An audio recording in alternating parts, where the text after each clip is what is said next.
ও যুবক ভাই, অন্ধকার কবর তো এমন একটা ঘর, যেই কবরের মধ্যে বাতি নাই, সাথী নাই, যেই কবরের মধ্যে বন্ধু বান্ধব কেউ নাই। যুবক রে, ও যুবক, মনকে বুঝাও। মন, ও মন, জীবনে তো কতজনকে মাটি দিলাম, এরপরও যেহেতু দিলটা নরম হয় নাই, ও যুবক ভাই, দিলটার একটু নরম করো, আর তুমি একটু কবরের মুরাকাবা করো। মনকে বুঝাও। মন, আমি মনে করো এখন আমি মহিরা গেছি, এখন মানুষগুলো আমাকে গোসল দেওয়ার জন্য তৈয়ার হয়ে গেছে।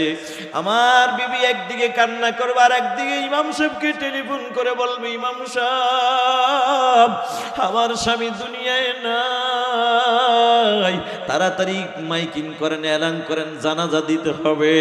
এদিকে একদিকে কান্না করে, আর একদিকে আমাকে বিদায় দেওয়ার জন্য রেডি হইতেছে। যুবক, কার জন্য পাগল হইলা? ছেলেও বিদায় দিবে, মেয়েও বিদায় দিবে, এমন কোন বিবি দুনিয়াতে পাইবা না যেই বিবি বলবে না, আমার স্বামী অনেক কষ্ট করে করে আমার জন্য কামাই করেছে, আমার জন্য সুখের বাড়ি বানাইছে, এই স্বামীর একটা দিন একটা রাত আমার পাশে আমি একটা রুমে রাইখে দেই, এমন কোন মোহব্বতের বিবি দুনিয়ায় কেউ পায় না, তুমি আমিও পাইব না, ঠিক কিনা? বরং একদিকে কান্না করবে, আর একদিকে ভয় ভয়ে তোমার লাশের উপরে হাত দিবে না। অথচ মুসলমান নবীর উম্মতের দল, মনকে বুঝাও। মন, আমার মরণের পরে মানুষগুলা দুইটা ভাগ হয়ে যায়, পুরুষ এক ভাগ, নারী এক ভাগ। নারীরা যারা আমার মা আছে, বোন আছে, আমার বিবি আছে, আমার মেয়ে, এরা কান্না করে করে ওই পর্দার আড়াল পর্যন্তই শেষ। আমার লাশটা যখন নিয়ে যাবে, তারা পর্দার আড়ালে দাঁড়ায়া তারা শুধু কান্না করবে আর আফসোস করবে, কিন্তু আমার লাশ তো নিয়ে যাইতেছে। এখন জানাজা দেওয়ার ময়দানে জানাজা দিবে, এখানেও মানুষ জানাজার পরে দুইটা ভাগ হবে। বন্ধু, এক ভাগ লোক তোমার জানাজার পরে তোমার খাটিয়ার সাথে কবর পর্যন্ত যাবে, আর এক ভাগ লোক আছে তোমার আপন লোক, সে কিন্তু দুনিয়ার ব্যস্ততার কারণে থাকতে পারবে না, চলে যাবে।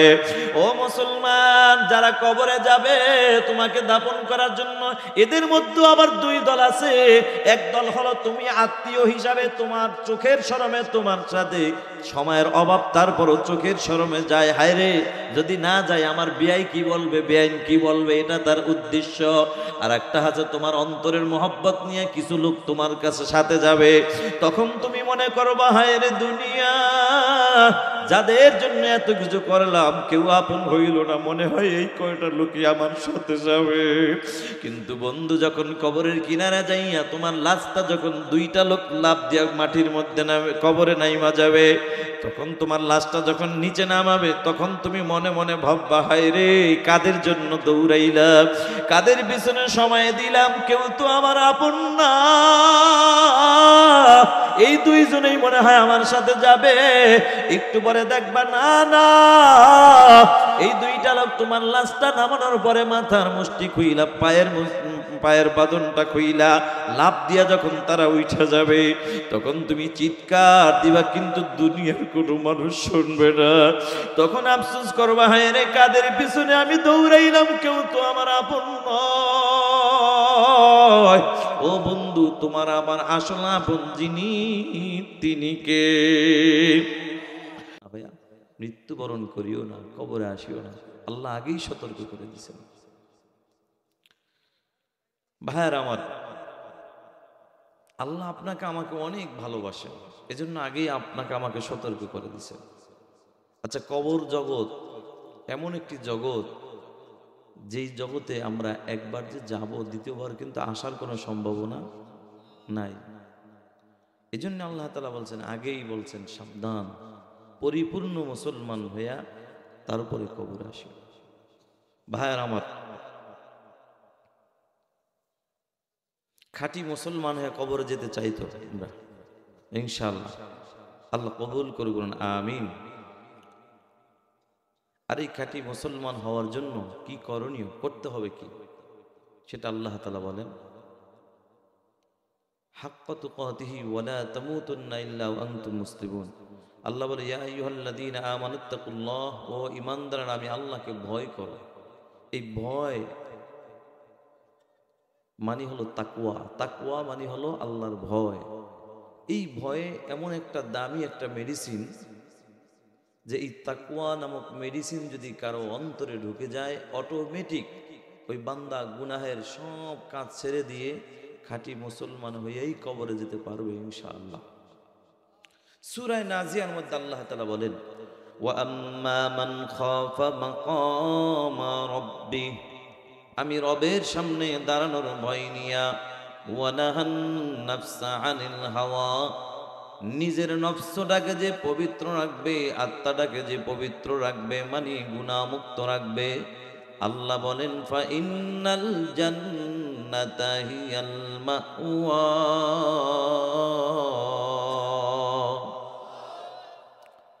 আল্লাহ বলেন নিশ্চয়ই তার ঠিকানা হলো মালিকের জান্নাত। সুবহানাল্লাহ। ভাইয়েরা আমার, দেখি তো আল্লাহ তৈরি জান্নাতে কে কে যেতে চাই, যাওয়ার ইচ্ছা কার কার আছে? নারায়ে তাকবীর। ও কুড়িগ্রামের মুসলমান, আমরা যারা হাত জাগাইলাম হাত নামান। সবাই জানি হাত জাগাই জান্নাত পাওয়া যাবে না। জান্নাত যদি পেতে চাও, জান্নাতে যাওয়ার জন্য কিছু কাজ করা লাগবে, কিছু করণীয় আছে না নাই? আল্লাহ বলো আম্মা মান খাফা মাকামা রাব্বি, আমি রবের সামনে দাঁড়ানোর ভয় নিয়া, ওয়া নাহান নাফসা আনিল হাওয়া, নিজের নফসটাকে যে পবিত্র রাখবে, আল্লাহ বলেন ফা ইন্নাল জান্নাতা হিয়াল মাওয়া, তার ঠিকানা হলো জান্নাত। এখন আসেন, ওই যে শুরুতে আসেন, ওয়া আম্মা মান খাফা মাকামা রাব্বি, আল্লাহ বলে আমি রবের সামনে দাঁড়ানোর ভয় নিয়া। ও বন্ধু, জানতে চাই আল্লাহর সামনে আপনার আমার একদিন দাঁড়াতে হবে কি হবে না? শুধু কি হবে ভাইয়েরা আমার, ওয়া আম্মা মান খাফা মাকামা রাব্বি, আমি রবের সামনে দাঁড়ানোর ভয় নিয়া। ও কুড়িগ্রামের মুসলমান, জানতে চাই ওই রবের সামনে আপনার আমার একদিন দাঁড়াতে হবে কি হবে না? শুধু কি হবে, আল্লাহর হাবিব সাল্লাল্লাহু আলাইহি ওয়াসাল্লাম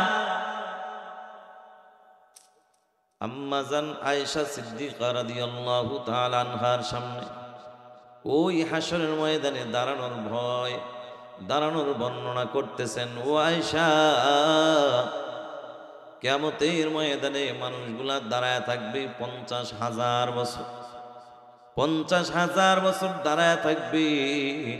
আর দাঁড়ানোর জায়গা পাবে, দুই পায়ের তালু যতটুকু রাখতে যেই পরিমাণ জায়গার প্রয়োজন হয়, এই পরিমাণ জায়গা পাবে। দাঁড়ানোর সময় 50,000 বছর। কিভাবে দাঁড়াবে? নবী ডাক দিয়া, আয়েশা, সবাই উলঙ্গ অবস্থায় দাঁড়াবে। আম্মা জান আয়েশা সিদ্দিকা রাদিয়াল্লাহু তাআলা আনহা ডাক দিয়া বলা, ও পয়গম্বর, আমরা নারী, আমরাও কি উলঙ্গ অবস্থায় দাঁড়াবো? আল্লাহর নবী ডাক দিয়া বলে, আয়েশা, হা হা, নারী পুরুষ সবাই উলঙ্গ অবস্থায় দাঁড়াবে। আম্মা জান আয়েশা রাদিয়াল্লাহু তাআলা আনহা ডাক দিয়া বলেন, পয়গম্বর, আমরা নারী জাত, আমাদের কি একটু ভয় হবে না? একটু ভয় লাগবে না? আমাদের কি একটু লজ্জা লাগবে না? আল্লাহর নবী ডাক দিয়া বলে, কেন লজ্জা লাগবে? কয়, এভাবে পুরুষের সামনে দাঁড়ায় থাকবো, লজ্জা কি হবে না? আল্লাহর নবী ডাক দিয়া, আয়েশা, কিয়ামতের ময়দান এত কঠিন হবে, মানুষগুলা দাঁড়ায় থাকবে তো থাকবে, একে অপরের দিকে তাকাবার কোনো সুযোগ পাবে না। বলে, সেটা কেন? দুনিয়ার জমিনে সূর্য 9,30,00,000 মাইল উপরে সূর্য। এই সূর্যটা কিন্তু বন্ধু, সূর্যের তাপ যখন বেড়ে যায়, রৌদ্রের তাপ বেড়ে যায়, আমরা রাস্তা দিয়ে হাঁটি, তখন কিন্তু মাঝে মাঝে ছাতা না নিয়ে বের হইলে আমাদের অবস্থা খারাপ হয়ে যায়। মনে মনে রাস্তা খুঁজে, গাছ খুঁজতে থাকি, গাছের নিচে একটু দাঁড়াবো। হাসরের ময়দান এমন হয়ে যাবে বন্ধু, হাসরের ময়দানে বর্তমানে সূর্যটা 9,30,00,000 মাইল ওপারে, তখন থাকবে মাথার একদম নিকটে থাকবে। মাথার মগজগুলা টকবক টকবক করে ভাতের মারের মতো এভাবে উতলাইতে থাকবে, আর মাটির জমিনগুলা পুরা তামার মতো হয়ে যাবে। ওই মাটির গরমে মানুষগুলা সহ্য করতে পারবে না, মানুষগুলা অস্থির হয়ে যাবে। সবাই চিন্তা করবে কি করা যায়, চলো আমরা পয়গম্বর আদম নবীর কাছে যায় দেখি, তার মাধ্যমে আল্লাহর কাছে একটু সুপারিশ করাবো। আল্লাহ তাআলা যেন বিচারের কাজটা খুব তাড়াতাড়ি সমাধান করে। যদি জান্নাতে যাই যাব, যদি জাহান্নামে যাই যাব, কিন্তু দাঁড়ায়া আর থাকতে পারি না। আল্লাহর পয়গম্বর আদম নবীর কাছে সবাই হাজির। আদম নবীর কাছে যাইয়া যখন পয়গম্বর আদমকে বলবে, আদম বলবে না না আমি পারবো না, আমি তোমাদের ব্যাপারে যদি সুপারিশ করতে যাই, আল্লাহ যদি ডাক দিয়া বলে এই আদম তুমি অন্যের ব্যাপারে সুপারিশ পরে করো, আগে বলো আমি আল্লাহ না তোমাকে জান্নাতের মধ্যে ঢুকাইয়া আমি আল্লাহ না বলেছিলাম এই গাছের ধারে কাছেও যাইবা না, সেখানে তুমি কেন গেলা সেই জবাবটা আগে দাও। আমি আদম নবী তো বিপদে পড়ে যাব, আমি পারবো না। মানুষগুলা সবাই দৌড় মাইরা তখন পয়গম্বর ইব্রাহিম নবীর কাছে যাবে, নূহ নবীর কাছে যাবে, মুসা নবীর কাছে যাবে, ঈসা নবীর কাছে যাবে, সবাই এক এক করে ফিরাইয়া দিবে। শেষ পর্যন্ত ঠিকানা দিবে, পয়গম্বর ঈসা নবী বলবে যাও যাও, সবাই ফিরাইয়া দিল। এমন একটা ঠিকানা আমি তোমাদেরকে দিব যেখানে তোমাদেরকে ফিরাইয়া আর দিবেন না। তিনি আর কেউ নয়, তিনি হলেন আপনার আমার নবী জনাবে মুহাম্মাদুর রাসূলুল্লাহ সাল্লাল্লাহু আলাইহি ওয়াসাল্লাম। সুবহানাল্লাহ। ভাইরা আমার, এই বক্সের ইকুটা একটু কমান, মানে না বলা পর্যন্ত সে কিছুই বোঝে না। এখন বারবার যদি আমি বলি বয়ান বন্ধ করে, আপনারা বিরক্ত হয়ে যাবেন, ঠিক না? না না সেটাই, এই যে আমি বলতে গেলে শ্রোতা ইয়ে যাবে যে বক্তা বুঝি সেই না। ভাই বরিশাল থেকে 550 কিলো পাড়ি দিয়ে আসছি, গতকালকে বয়ান করছি, এর আগের দিন, মানে আমাদের অনেক দূরে দূরে প্রোগ্রাম হয়। এই জন্য আমাদের মাইক যদি ঠিক না হয় একটু সমস্যা হয়। এই জন্য এই ইকুটা বেশি বাড়াইলেও সমস্যা, আবার হালকা একেবারে না দিলেও সমস্যা। রাগ করেন না ভাই, যা করছে এর মধ্যেই বয়ান চলবে ইনশাল্লাহ। ভাইয়েরা আমার, ঠিক আছে যেভাবে আছে থাকছে,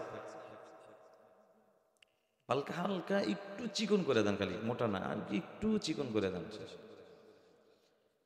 ভাইয়েরা আমার, ঠিক আছে আলহামদুলিল্লাহ বলেন। বয়ান তো অন্যদিকে চলে যাচ্ছে, কেন আমার মনোযোগ এখনো বসে নাই? মাত্র কিছুটা বসছে। আলহামদুলিল্লাহ বলেন। ও নবীর উম্মতের দল, আল্লাহ পাক বলেন আম্মা মান খাফা মাকাম রাব্বি, আমি রবের সামনে দাঁড়ানোর ভয় নিয়া, ওয়া নাহান নাফসা আনিল হাওয়া, নিজের নফসটাকে যে পবিত্র রাখবা, গুনাহ মুক্ত রাখবা।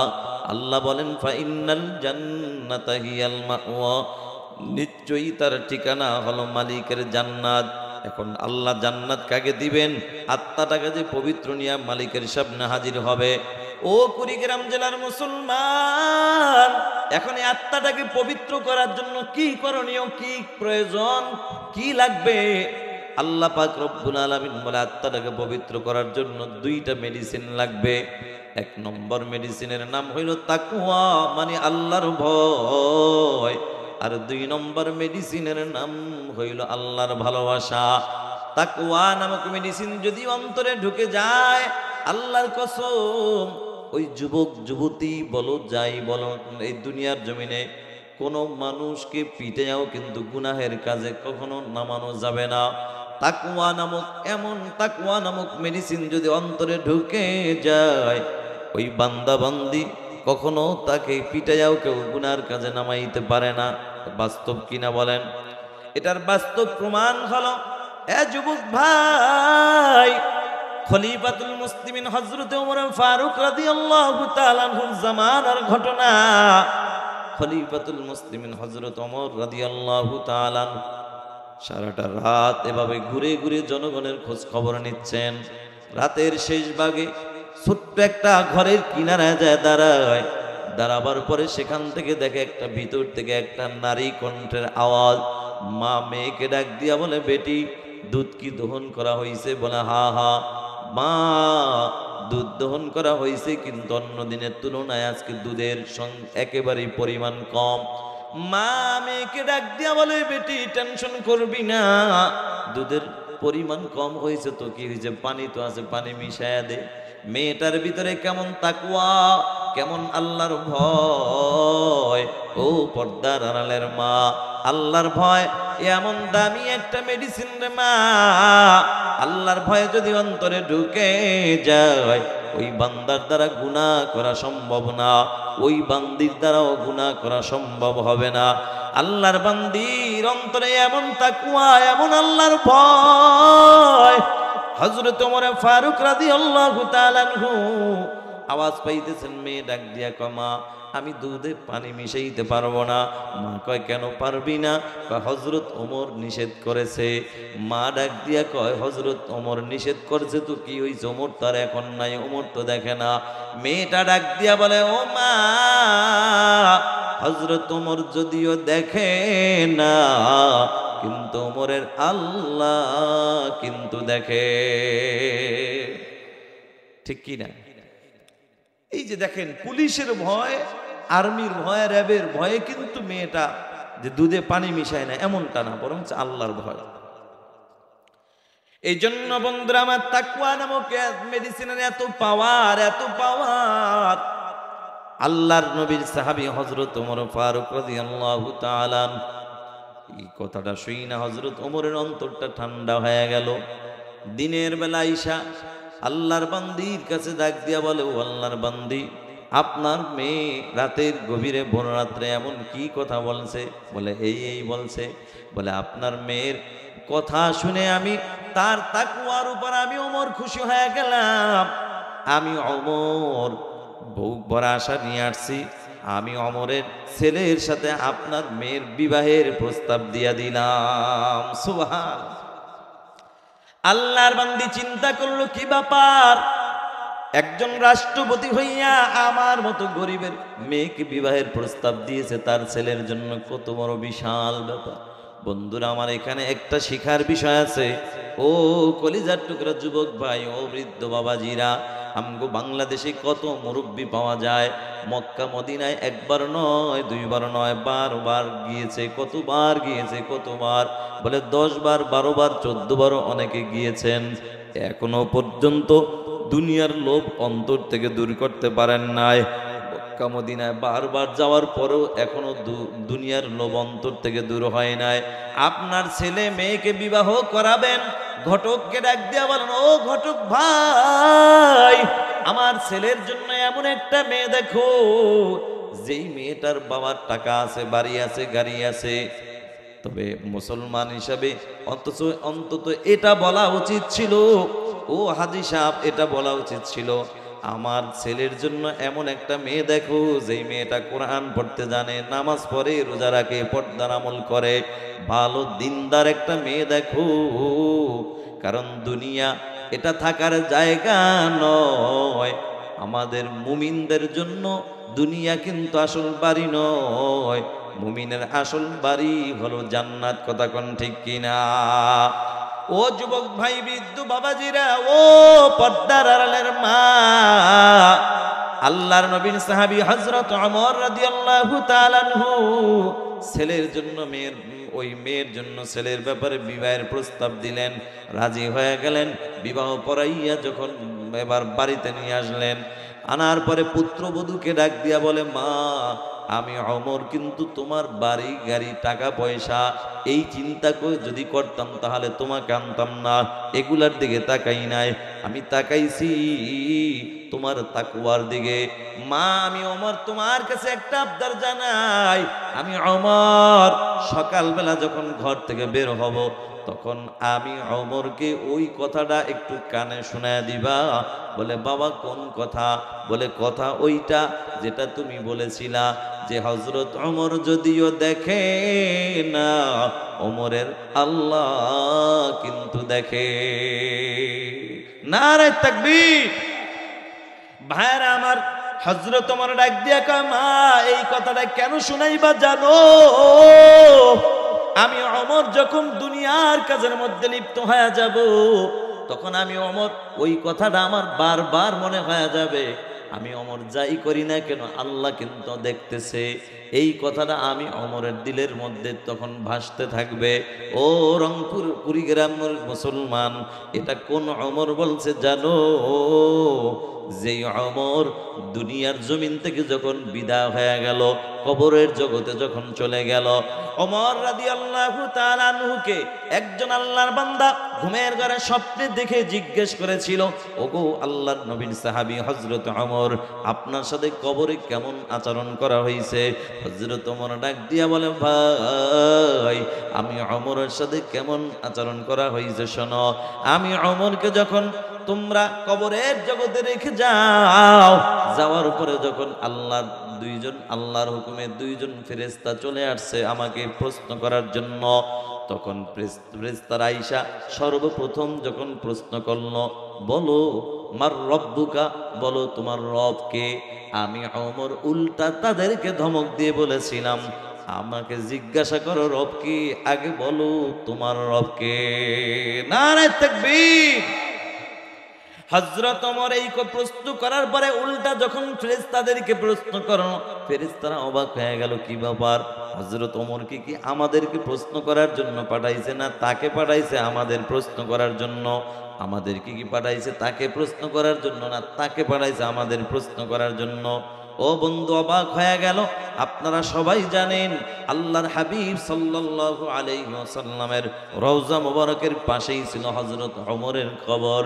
নবী আমার চেহারা মুবারক ঘুরাইয়া হযরত ওমরের দিকে তাকাইয়া আল্লাহর নবী ডাক দিয়া বলে, এই আল্লাহর ফেরেশতারা শোনো, তোমরা আমার সাহাবী ওমরকে প্রশ্ন করেছো যে তার রবকে, শুনে নাও শুনে নাও, আমার ওমর তোমাদের চাইতে তার রবকে অনেক বেশি চেনে। সুবহান। সেই ওমর, যে ওমর কবরে যাইয়াও ফেরেশতাদেরকে ধমক দিয়া বলেছে তোমার রবকে বলো, সেই ওমর দুনিয়ার জমিনে কেমন আল্লাহর ভয় তার দিলের মধ্যে ছিল। ও কলিজার টুকরা যুবক ভাই, হাদিস শরীফের মধ্যে এসেছে, নবীজি বলেন, ক্বালা রাসূলুল্লাহ সাল্লাল্লাহু আলাইহি ওয়াসাল্লাম, আল কবরু রাউযাতুম মিন রিয়াজিল জান্নাহ আও হুফরাতুম মিন হুফারিন নার। কবরটা হবে কারো কারো জন্য জান্নাতের বাগান, কারো জন্য হবে জাহান্নামের একটি গর্ত।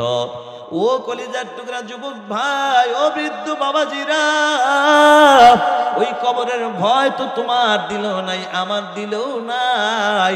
ও পর্দার আড়ালের মা, কবরের চিন্তা নাই। কবরের চিন্তা যদি থাকতো তাহলে আমার মা বোনেরা বেপরদায় রাস্তায় নাই মা কখনো মার্কেটে ঘোরাফেরা করতো না। কথা বলেন ঠিক কিনা? কবরের ভয় যদি থাকতো, ও যুবক ভাই, হায়াতের জিন্দিগির এই যৌবন শক্তিটা আল্লাহর গোলামিতেই কাটাইতা, শয়তানের গোলামি কখনো তুমি করতা না। নামাজ বাদ দিতা না, রোজা বাদ দিতা না, পর্দার আমল বাদ দিতা না, নবীর সুন্নাত বাদ দিতা না। ও কলিজার টুকরা যুবক, কবরের ভয় অন্তরের মধ্যে ঢুকাও।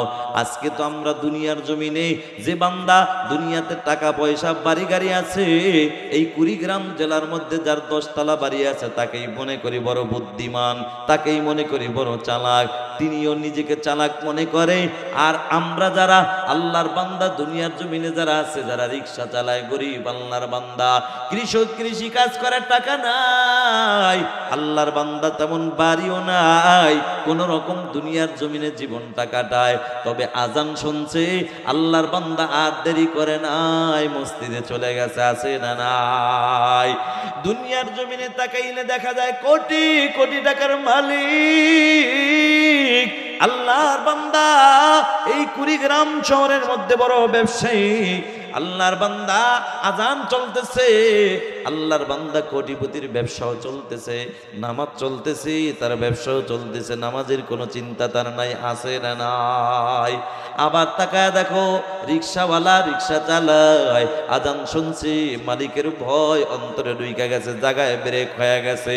সূরা আনফালের মধ্যে আল্লাহ তাআলা মুমিনের 5টি গুণ বর্ণনা করতে যাইয়া আল্লাহ তাআলা প্রথমেই বলেন, ইন্নামাল মুমিনুনাল্লাযীনা ইযা যুকিরাল্লাহ।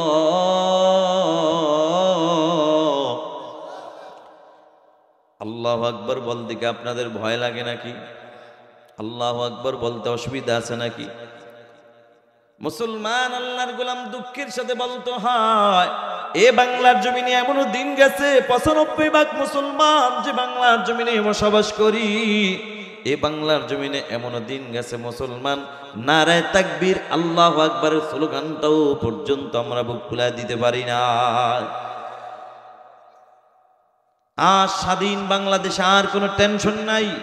95% মুসলমান যে বাংলার জমিনে বসবাস করে, আমার বিশ্বাস মুসলমান যদি তাকবীর আওয়াজকে উঁচু করে ধরে রাখতে পারে, আল্লাহর কসমে বাংলার জমিনে কোনো নাস্তিক বেঈমান খুঁজে বের করা যাবে না। কথা বলেন ঠিক কি না? তাকবীরের আওয়াজ ধরে রাখতে হবে। আর মুসলমান, বিগত দিনে আমাদের মনে অনেক দুঃখ আছে, অনেক কষ্ট আছে, সেগুলি বলেও শেষ করা যাবে না। তাফসীর মাহফিলে কখনো হক কথা উলামায়ে কেরাম বলতে পারে না। কথা বলেন ঠিক কি না? তাই বাংলার জমিনে মুসলমানদের সচেতন থাকতে হবে। ও কুড়িগ্রামের মুসলমান, আমি একটা মেসেজ আপনাদেরকে দিয়ে যেতে চাই। আপনারা যারা বয়ান শোনার জন্য এসেছেন, নিশ্চয়ই আপনারা খালি পায়ে তো কেউ আসেন না। পায়ে কি নিয়ে আসছেন? জুতা। এই জুতা হয়তো কারো জুতা 1000, 2000, কারো 500, কারো 200, কারো 100 জুতার দাম। কিন্তু এই জুতা আর দূরে রাখেন না। বাংলাদেশে এখন চোরে ভইরা গেছে। কথা কোন ঠিক কি না? জুতা এখন থেকে কাছে রাখবেন। তবে মুসলমান, চোর কিন্তু দুই ধরনের, একটা হলো জুতা চোর আর একটা হলো ঈমান চোর। কথা বলেন ঠিক কি না? তবে জুতা যদি চুরি করে পরের দিন কুড়িগ্রাম গিয়ে আরেক জোড়া জুতা কেনা যাবে, কোনো অসুবিধা হবে না। কিন্তু মুসলমান সতর্ক থাকতে হবে, বাংলার জমিনে কোনো ঈমান চোর যেন স্টেজে এসে কোরআনের কথায় যেন বাধা দিয়ে ঈমান চুরি করার সুযোগ না পায়। কথা বলেন ঠিক কি না? যদি কেউ এই ধরনের চিন্তা নিয়ে কেউ যদি আসে, তাহলে জুতার বাড়ি দিয়ে তাকে ভবিষ্যতে সাইজ করে দেওয়ার জন্য আপনারা কারা কারা তৈরি আছেন? নারে তাকবীর! আল্লাহ আপনি কবুল করেন।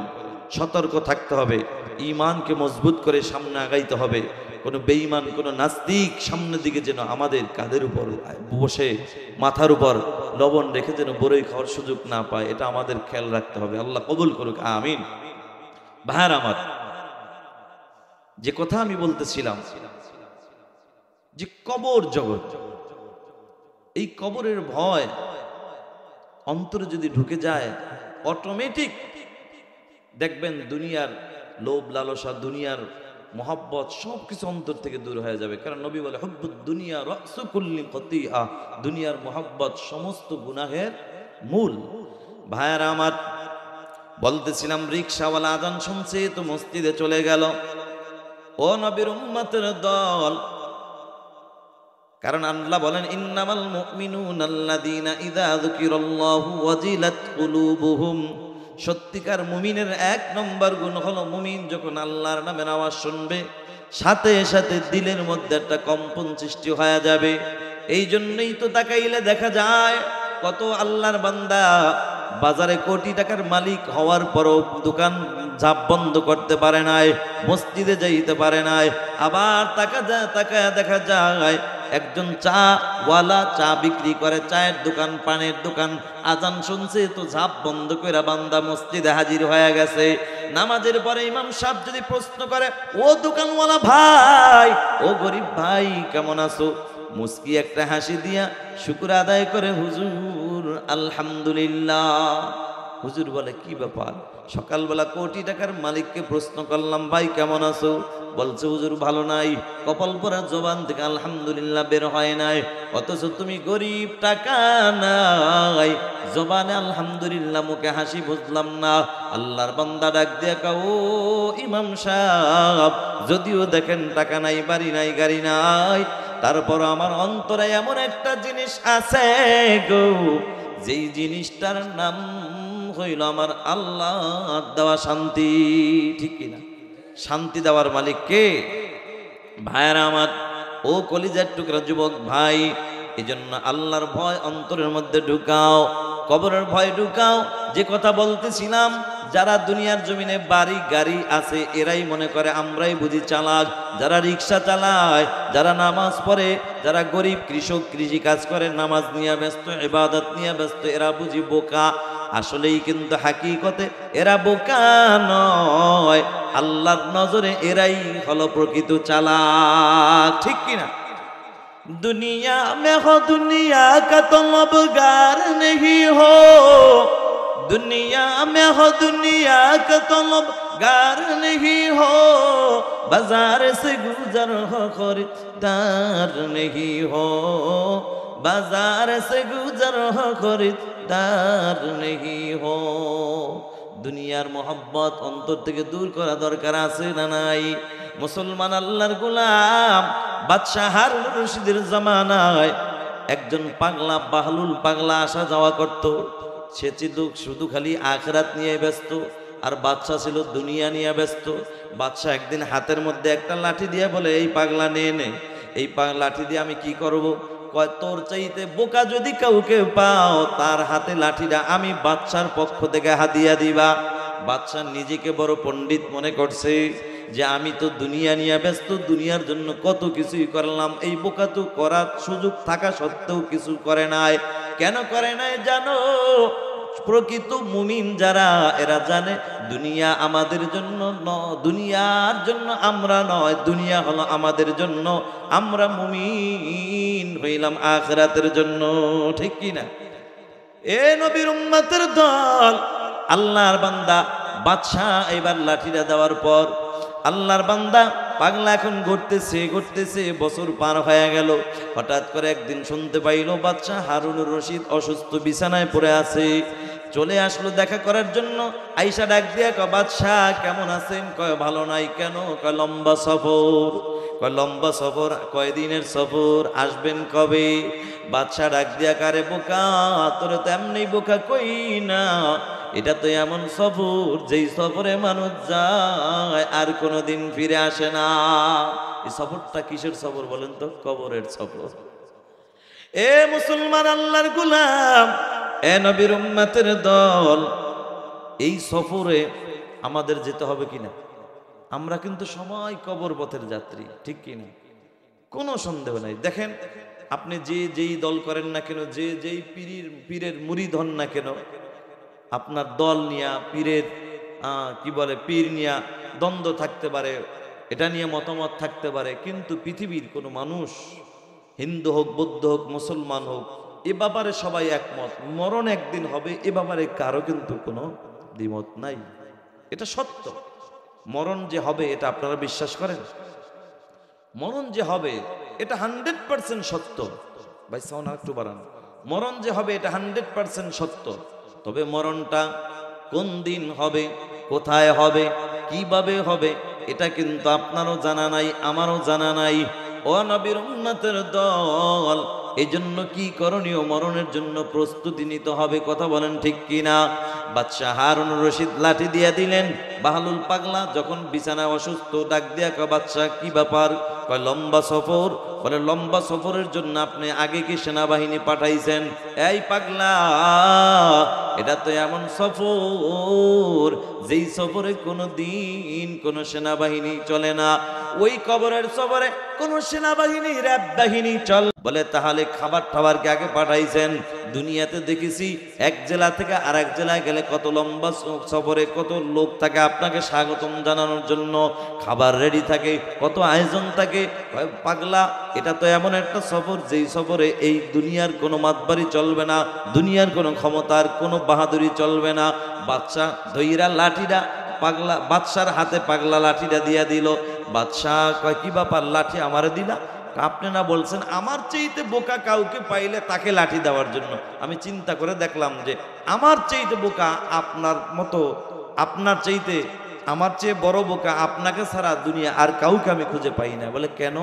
আপনার দুনিয়ায় বাদশাহী পাইলেন, সব কিছু পাইলেন, বাড়ি গাড়ি নারী সব পাইলেন, কিন্তু পরকালের ফিকির তো আপনি করতে পারলেন না।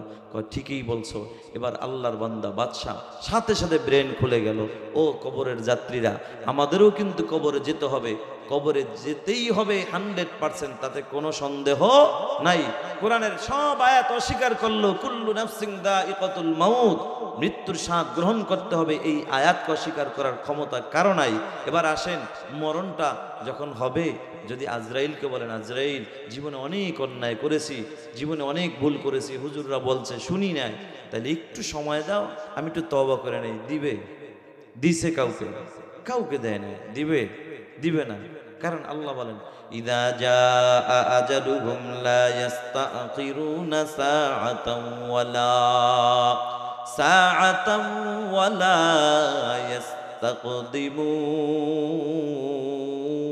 ইস্তাকদিমুন। আল্লাহর যখন অর্ডার হবে 1 সেকেন্ড আগেও হবে না, পরেও হবে না। ভাইয়ার আমার, এখন জান কবজ করা হয়ে গেল। ও যুবক ভাই, মরণ হবে এতে কোনো সন্দেহ নাই। হযরত উসমান গনি রাদিয়াল্লাহু তাআলা আনহু এই কবর দেখলে অনেক বেশি পরিমাণে কান্না করতেন। সাহাবায়ে কেরাম প্রশ্ন করতেন, ভাই ওসমান, আপনি কবর দেখলে এত কান্না কেন করেন? হযরত ওসমান রাদিয়াল্লাহু তাআলা আনহু বললেন, ভাই, মরণের পরে কবর হলো প্রথম ঘাঁটি। এই কবরে যাইয়া যদি আমি ওসমান ধরা খাইয়া যাই, তাহলে আমি ওসমান তো সব জায়গায় ধরা খাবো। যদি এই কবরে যাইয়া মাপ পেয়ে যাই, তাহলে আমার কোনো অসুবিধা হবে না। আশা করা যায় বাকি ঘাটিগুলো আমি মাপ পাওয়ার সম্ভাবনা আছে। এই ওসমান কোন ওসমান জানো? এই ওসমান তো সেই ওসমান, যেই ওসমান কবরের কিনারে দাঁড়াইয়া কাঁদে। এই ওসমান তো এই ওসমান, আল্লাহর নবী হযরত ওমর রাদিয়াল্লাহু তাআলা আনহু সহ কয়েকজন সাহাবীদেরকে নিয়ে হযরতে আবু তলহা রাদিয়াল্লাহু তাআলা আনহুর বাড়িতে গিয়েছিলেন বিশেষ কোনো কাজে। আল্লাহর নবী সাল্লাল্লাহু আলাইহি ওয়াসাল্লাম তলহা রাদিয়াল্লাহু তাআলা আনহুর সাথে কথা বলতেছেন। এদিকে হযরত ওমর রাদিয়াল্লাহু তাআলা আনহু একবার তলহার ঘরের কিনারায় যায়, আবার ঘরে এই কিনারায় যায়, আবার ওই কিনারায় যায়। কেমন যেন পেরেশানি পেরেশানি ভাব দেখা যায়। নবী ডাক দিয়া বললেন, ওমর, তোমার চেহারার মধ্যে চিন্তার একটা ছাপ দেখা যায়, কারণ কি? হযরত ওমর ডাক দিয়া বলে, নবী আমার, আমার চেহারার মধ্যে চিন্তার ছাপ ঢুকে গেছে, এই জন্য আমার ভাই তলহার ঘরের থেকে ছোট্ট একটা বাচ্চার কান্নার আওয়াজ পাওয়া যাচ্ছে। ছোট্ট বাচ্চার কণ্ঠে কান্নার আওয়াজ। বলে, ছোট্ট বাচ্চার কণ্ঠে কান্নার আওয়াজ কি বলো? এই তলহার দরজাটা খোলো। নবীজি দরজা খুলতে বললেন, তলহা রাদিয়াল্লাহু তাআলা দরজাটা খুলে দিলেন। আল্লাহর নবী তাকায় দেখে, আসলেই হযরত তলহা তার আদরের ছোট্ট বাচ্চাটাকে ঘরের খুঁটির সাথে শক্ত কইরা রশি দিয়া বাইদা রেখেছে। আল্লাহর নবী দৃশ্যটা দেখে অবাক হয়ে গেল, নবীজির চোখে পানি। আল্লাহর নবী ডাক দিয়া কয়, এই তলহা, এই নিষ্পাপ শিশুটির কি এমন অপরাধ ছিল বলো? বলে, অপরাধ ছিল নবী আমার, আমার পাশে এক ইহুদি ভাইয়ের খেজুর গাছ থেকে খেজুরগুলা, পাকা খেজুর টপ টপ করে পড়ে। আমার ছোট্ট বাচ্চা বোঝে না, এই বাচ্চাটা পেটের ক্ষুধায় অনেক সময় খেজুরগুলা টোকায় খায়। ও নবী আমার, আমি এখন ওর বাপ, আমি যদি ওকে এখন বাধা না দেই, হাসরের ময়দানে আল্লাহর আদালতে আমি কি জবাব দিব? আহ, কেমন ভয়! আজকে আমরা বাচ্চাদেরকে শিক্ষা দিবে তো দূরের কথা, নিজেই তো খায়া পালাই গাছের থেকে নামায়। কতক্ষণ ঠিক ভাইয়ারা আমার, তাকওয়া এমন পাওয়ারফুল একটা মেডিসিন। আল্লাহর নবী অবাক হইয়া ডাক দিয়া বলে, এই তলহা, এই বাচ্চাটাকে তাড়াতাড়ি তার হাতের বাঁধনটা খুলে দাও। খুলে দিয়েছে। নবী এখন ডাক দিয়া কয়, কে আছো? আমার এই সাহাবী হযরতে তলহার জন্য খেজুর গাছটি ক্রয় করে কে তাকে হাদিয়া দিতে পারবা? যে দিবা আমি নবী তার উপর খুশি হয়ে যাব। সুবহানাল্লাহ। এই কথাটা বলতে দেরি আল্লাহর নবীর সাহাবী হযরত উসমান গনি রাদিয়াল্লাহু তাআলা আনহু আর দেরি করে নাই, লাফ দিয়া দাঁড়ায় গেছে। আল্লাহু আকবার। ও নবী, আমি ওসমান গাছটি ক্রয় করে দিব। একটা দৌড় মারলেন, ওই ইহুদির বাড়িতে যাইয়া দেখে ইহুদি কাজ নিয়ে ব্যস্ত আছে। ও ইহুদি ভাই, তাড়াতাড়ি ওঠো, আমার নবীকে আমি দাঁড় করায় রেখে এসেছি। ভাই রে, ওই যে তলহার বাড়ির কিনারায় খেজুর গাছটাকে তোমার বলে? হা হা, আমার কাছে বিক্রি করবা? না না, এটা আমি বিক্রি করব না। হা ভাই, যত কিছুর বিনিময় হোক আজকে আমি ওসমানের কাছে বিক্রি করতে হবে, কারণ আমার মায়ার নবীর সাথে আমি ওয়াদা দিয়ে এসেছি, আমি ওসমান আবার রাসূলের সামনে হযরত তলহাকে আমি এটা ক্রয় করে হাদিয়া দিব, আবার নবীকে আমি খুশি করব, আবার নবীর চেহারার মধ্যে হাসি ফুটাবো। ভাইরে, বলো না তুমি কতটা গাছের বিনিময়ে বিক্রি করবা? কয় না না। অনেক পিরাপিরি করার পর একটা নয়, দুইটা নয়, 20টা খেজুর গাছের বিনিময়ে মাত্র একটা খেজুর গাছ ক্রয় করে নিলেন। সুবহানাল্লাহ। হযরত ওসমান গনি রাদিয়াল্লাহু তাআলা আনহু ডাক দিয়ে বলে, ভাই আজকে 20টা নয়, তুমি যদি 100 খেজুর গাছের দাবিও যদি তুমি করতা, আমি ওসমান 100 খেজুর গাছ দিয়া হইল আমার রাসূলের জন্য একটা খেজুর গাছ ক্রয় করে আমি আমার রাসূলকে খুশি করে দিতাম। নারে তাকবীর। এই ওসমান রাদিয়াল্লাহু তাআলা আনহু কবর দেখে বড় কান্না করতেন, চোখের পানি পালাইয়া। হযরত ওসমান রাদিয়াল্লাহু তাআলা চোখের পানি পালাইয়া কান্না করতেন। মুসলমান আল্লাহর গোলাম, মরণ তো হবে এটা সত্য, তবে মরণটা কোন দিন হবে এটা জানা নাই। ও পর্দার আড়ালের মাগো, মরণ কোন দিন হবে এটা তোমারও জানা নাই, আমারও জানা নাই। এরে যুবক ভাই, বৃদ্ধ বাবাজিরা, মরণটা কোন দিন হবে জানা নাই, কিভাবে হবে তাও জানা নাই। এই জন্য মুসলমান আল্লাহর গোলাম, মরণের জন্য সব সময় প্রস্তুত থাকা দরকার। কারণ ওই হাদিসটা মনে রাখো ও যুবক ভাই, কারো কারো কবর হবে জান্নাতের বাগান, কারো কারো কবর হবে জাহান্নামের গর্ত। তবে জান্নাতের বাগান কারটা হবে আর জাহান্নামেরটা কার হবে শুনে নাও। আল্লাহর নবী বলে, কবরে 3টা প্রশ্ন করবেন, 3 প্রশ্নের জবাব যে বান্দা দিতে পারবে তার কবর জান্নাতের বাগান হয়ে যাবে, যে পারবে না তার কবর জাহান্নামের গর্ত হয়ে যাবে। ও যুবক ভাই, 3 প্রশ্নের প্রথম প্রশ্ন হলো মার রব্বুকা, তোমার রব কে? রব আমার আল্লাহ। এই জবাবটা তো ওই ব্যক্তি দিতে পারবে যার সাথে রবের সাথে ভালো সম্পর্ক থাকবে, যার সাথে রবের সাথে সম্পর্ক থাকবে। যে বান্দা আজান শোনার সাথে সাথে দোকানের জাম বন্ধ করে দিবে, দুনিয়ার কাজ বন্ধ কইরা মসজিদে হাজির হয়ে যাবে, সেই হলো রবের খাঁটি গোলাম। কথা বলেন ঠিক কিনা? এই কলিজার টুকরা যুবক ভাই, মার রব্বুকা, তোমার রব কে? মার রব্বুকা, তোমার রব কে? এই রব আমার আল্লাহ। জবাবটা অটোমেটিক চলে আসবে যদি রবের সাথে তোমার আমার ভালো সম্পর্ক থাকে। যদি মুসলমান, ওমা দীনুকা, তোমার দিন কি, তোমার ধর্ম কি? আমার যদি সম্পর্ক ইসলামের সাথে থাকে তাহলে আমার অটোমেটিক জবাব আসবে দীনিয়াল ইসলাম, আমার ধর্ম হলো একমাত্র ইসলাম। সুবহানাল্লাহ। ওয়ামান নাবিয়ুকা, তোমার নবীকে? নবীকে এই প্রশ্নটা করার পরে, হ্যাঁ ভাই, যার সাথে নবীর সাথে সম্পর্ক ভালো থাকবে তার জবান থেকে অটোমেটিক জবান থেকে বের হয়ে যাবে, আল্লাহর রাসূলকে দেখায় বলবেন ইনি হলেন আমার নবী। ও মুসলমান নবীর উম্মত, যার সাথে রাসূলের সম্পর্ক ভালো থাকবে না মুসলমান, তার জবান থেকে এই জবাব কখনো আসবে না। রাসূলের সাথে সম্পর্ক তোমার তো তোমারও ভালো নাই, আমারও ভালো নাই। ও কলিজার টুকরা যুবক, অথচ নবীজি এক হাদিসের মধ্যে বলেন, লা ইউমিনু আহাদুকুম হাত্তা আকুনা আহাব্বা ইলাইহি মিন ওয়ালিদিহি ওয়া ওয়ালাদিহি ওয়ান নাসি আজমাইন। আল্লাহর নবী বলেন, ও দুনিয়ার উম্মত, ততক্ষণ পর্যন্ত খাঁটি মুমিন হইতে পারবা না যতক্ষণ পর্যন্ত তোমার বিবি, তোমার বাচ্চা, তোমার ধন সম্পদ, এক কথায় তোমার জীবনের চাইতেও আমি নবীকে বেশি ভালো না বাসবা। সুবহানাল্লাহ। আল্লাহর নবীকে জীবনের চাইতে বেশি ভালোবাসতে হবে। ও কলিজার টুকরা যুবক, নবীকে কেন তুমি ভালোবাসবা না? মুসলমান, আল্লাহর নবীকে কেন তুমি ভালোবাসবে না? হাসরের ময়দানে তোমার আমার নবী ছাড়া আমার আপন কেউ কিন্তু থাকবে না। আল্লাহর পরে নবী, আর নবী ছাড়া তোমার আমার আপন কিন্তু কেউ থাকবে না। মুসলমান, আল্লাহর গোলাম, এটা তো সেই দিন হাসরের ময়দানে। হাদিস শরীফের মধ্যে আছে, এক আল্লাহর বান্দা একটা নেকির অভাবে জান্নাতে যাইতে পারবে না। আল্লাহ বলবে বান্দা জাহান্নামে যাও। বান্দা বলবে মালিক,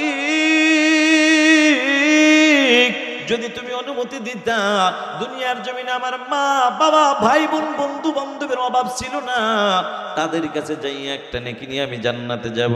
আল্লাহ কয় বান্দা তুমি কি ওই দিন মনে করছো? এটা কি দুনিয়া মনে করছো? দুনিয়াতে কিন্তু আপন ভাই ভাইয়ের সাথে যদি দ্বন্দ্ব হয়, দুনিয়ার জমিনে ভাই ভাইয়ের দ্বন্দ্ব হওয়ার কারণে অনেক সময় ভাই ভাইয়ের সাথে কথা বলে না, কিন্তু ঘটনাক্রমে ভাইয়ের সামনে যদি আপন ভাইকে কেউ যদি রাস্তার মধ্যে ফালাইয়া কেউ যদি মায়ের ধর শুরু কইরা দেয়, কখনো আপন ভাই এটা চোখে দেখে ঠিক থাকতে পারে না। তখন ভাই বলবে আরে ভাইয়ের সাথে দ্বন্দ্ব, এটা হলো আমাদের পারিবারিক দ্বন্দ্ব, ঘরের ব্যাপার, এটা রাস্তায় দ্বন্দ্ব নাই, আগে আমার ভাইকে বাঁচাই। আমার ভাইয়ের সামনে আমি ভাইয়ের সামনে আমার ভাইকে আঘাত করবে, এটা আমি ভাই তো মেনে নিতে পারবো না। এই কথা বলে কি বলে না? আগে ভাইয়ের শত্রুকে দুশ্মনকে দমন কইরা ভাইয়ের ভাইয়ে এখানে মিলেমিশে সমাধান কইরা এরপরে বাড়িতে যায় তাদের ব্যক্তিগত দ্বন্দ্ব, এটা আলাদা ব্যাপার। আল্লাহর নবী ডাক দিয়া কয়, আল্লাহ পাক রব্বুল আলামিন বলে বান্দা এটা কি দুনিয়া মনে করছো? দুনিয়া কিন্তু হাসরের ময়দান তো এমন একটা ময়দান, আল্লাহ তাআলা বলেন ইয়াউমা ইয়াফিরুল মারউ মিন আখিহি ওয়া উম্মিহি ওয়া আবিহি ওয়া সাহিবাতিহি ওয়া বানি। এটা তো সেই দিন যেদিন আপন ভাই ভাইকে পরিচয় দিবে না, মা সন্তানকে পরিচয় দিবে না, সন্তান মাকে পরিচয় দিবে না। কিন্তু মুসলমান নবীর উম্মতের দল আল্লাহর বান্দা বলবে আল্লাহ একটু অনুমতি যদি দাও, আমি আমার আপন লোকদের কাছে যাইয়া আমি নেকি নিয়ে আসবো। আল্লাহ কয় বান্দা যা যা, অনুমতি চাইছো আমি আল্লাহ তোর অনুমতি দিয়া দিলাম। বান্দা তোর মাইরা সর্বপ্রথম যাবে তার আপন সন্তানের কাছে। ও কলিজার টুকরা সন্তান, একটা নেকির অভাবে আমি তোমার বাবা জান্নাতে যাইতে পারি না, দিবানি। এইবার ডাক দিয়া বলবে কে আপনি? জানি না, তবে দুনিয়ার জমিনে আমি বাবার মাধ্যমেই আমি দুনিয়া এসেছি, কথা সত্য, তবে আপনি কে? আপনাকে আমি চিনি না। এটা কে বলবে? আপন সন্তান বলবে। ওরে মুসলমান, আল্লাহর গোলাম, তখন সন্তান একটা দৌড় মারবে, হায় রে সন্তান বলে যাইতে পারে কিন্তু বাপ তো সন্তানকে বলে না। তখন দৌড় মাইরা বান্দা দৌড় মারবে, তার আপন বাবার কাছে যাবে, বাবাকে যাইয়া বলবে বাবা আমি তোমার সেই আদরের সন্তান। বলবে কোন সন্তান? বলে বাবা ওই কুড়িগ্রাম অলিপুর থানায় ওই বাজারে তোমার দোকান ছিল, রাতের গভীরে তুমি দোকান বন্ধ করে বাড়িতে আসা শুরু করলা, এমন সময় আমার মায়ের মোবাইল দিয়ে আমি তোমাকে মোবাইল করলাম, টেলিফোন করলাম, আব্বু আমার জন্য কালো আঙ্গুর পর নিয়ে আসবা। আমি বাবারে, তখন তুমি আবার পায়ে হেঁটে হেঁটে বাজারে চলে গেছো, বাজারে যাইয়া দেখেছো বাজারের দোকান সব বন্ধ। এরপরে দোকানওয়ালাকে ঘুম থেকে উঠায়া ওই কালো আঙ্গুর ফল নিয়া তুমি বাড়িতে আইসা আমাকে মুখে না দেওয়া পর্যন্ত তুমি বাবার অন্তরে শান্তি পাও নাই। ও আব্বু আমি তোমার সেই সন্তান, বাবা একটা নেকির অভাবে জান্নাতে যাইতে পারি না, দিবানি। তখন বাপ বলবে কিসের সন্তান দাবি করো, কিসের নেকি দাবি করো? তোমার কথা সত্য ঠিক আছে, কিন্তু আমার মনে পড়ে আমি তো দুনিয়াতে কোনো বিবাহই করি না। এটা কোন বাবা বলবে জানো? ও যুবক, যেই বাবার কাছে সন্তান একটা কিছু আবদার করলেই সন্তানের মনের আশা পূরণ না করা পর্যন্ত বাবার অন্তরে শান্তি পায় না। এখন সন্তান চিন্তা করবে হায় রে, দুনিয়ার জমিনে দেখেছি আমার বাবা অনেক সময় আমি অন্যায় করলে আমার বাবা আমাকে ধমক দিয়ে দিয়ে ঘর থেকে বের করে দিয়েছে, বলছে তুই আমার ঘরে থাকবি না, যা তোর ঘরে, তোর জন্য আমার ঘরে স্থান নাই, যা যা আমার ঘরে খানা নাই, আমার ঘরে জায়গা নাই। তখন বাবার ধমক পাই আমি ঘর থেকে বের হয়ে গেলাম। কিন্তু দেখেছি বিকাল বেলা আমার জনম দুঃখিনী মা আমাকে পাগলনির মতো খুঁজে খুঁজে বেড়াইছে। আমার মা দরমাইরা খুঁজে খুঁজে আমার কাছে যাইয়া ডাক দিয়া কয়, বাবা।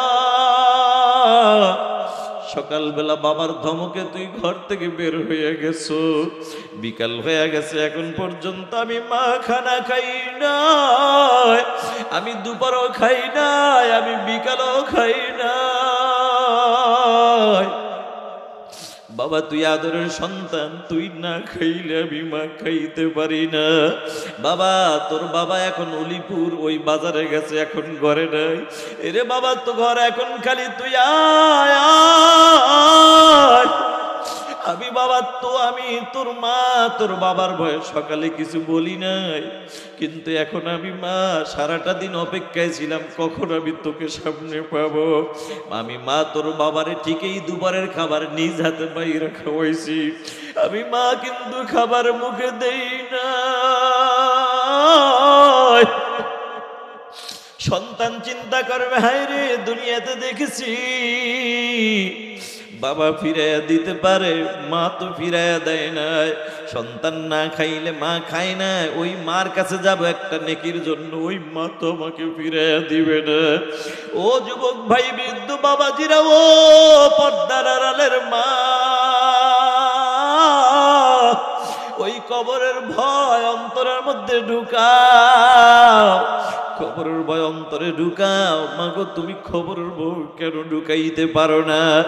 মা আম্মাজান খাদিজাতুল কুবরা রাদিয়াল্লাহু তাআলা আনহা, নবীজি ডাক দিয়া বলে, খাদিজা ফজরের নামাজ পড়া সব সময় খবরের মুরাকাবা করবা আর জিকির করবা। আল্লাহর নবীর দেওয়া সবকের উপর আমল করতেছেন। একদিন কবরের মুরাকাবা করতে করতে এমন হালত হয়ে গেছে, ওই খাদিজাতুল কুবরা রাদিয়াল্লাহু তাআলা আনহা মাটির মধ্যে গড়াইয়া গড়াইয়া কান্না করতেছে। ফাতেমাতুজ জোহরা রাদিয়াল্লাহু তাআলা আনহা দৃশ্যটি দেখে, মায়ের কান্না দেখে তিনি আর সহ্য করতে পারে নাই। নবীজির কাছে গেছে, আব্বু আমার আম্মু কান্না করে, আমার ভালো লাগে না। ও বাবা আপনি না গেলে মনে হয় কাজ হবে না। নবী আমার আয়েশা ডাক দিয়া বলে, খাদিজা তুমি কেন কান্না করো বলো? তোমার কান্না দেখে আমার ফাতেমা সহ্য করতে পারে না, কান্না বন্ধ করো। না না আমি কান্না বন্ধ করব না, যদি কান্না বন্ধ করতে হয় আমার সাথে আপনার কিছু শর্ত আছে, যদি আপনি মানেন কান্না বন্ধ করব। নবী বলে, খাদিজা এমন কি শর্ত বলো? কয় নবী, 1 নম্বর শর্ত হলো, আপনিই তো বলেছেন কবরের মুরাকাবা করার জন্য, আপনার সবক অনুযায়ী আমি কবরের মুরাকাবা করতে করতে করতে করতে আমার ভিতরে এমন হালত হয়ে গেছে, আমি খাদিজা চিন্তা করলাম দুনিয়ার জমিনে ঘরের মানুষগুলা যখন বেড়াইতে যায়, হায় রে একা থাকতে পারি না। ও যুবক একটু চিন্তা করো, তোমার বিবি যখন বাচ্চারা সহ নানা বাড়ি বেড়াইতে যায়, তখন ঘরে তুমি একা একা থাকতে পারো না, থাকলেও বাতি জ্বালাইয়া ঘুমাও। ও যুবক ভাই, অন্ধকার কবর তো এমন একটা ঘর, যেই কবরের মধ্যে বাতি নাই, সাথী নাই, যেই কবরের মধ্যে বন্ধু বান্ধব কেউ নাই। যুবক রে, ও যুবক, মনকে বুঝাও। মন, ও মন, জীবনে তো কতজনকে মাটি দিলাম, এরপরও যেহেতু দিলটা নরম হয় নাই, ও যুবক ভাই দিলটার একটু নরম করো, আর তুমি একটু কবরের মুরাকাবা করো। মনকে বুঝাও, মন আমি মনে করো এখন আমি মহিরা গেছি, এখন মানুষগুলো আমাকে গোসল দেওয়ার জন্য তৈয়ার হয়ে গেছে।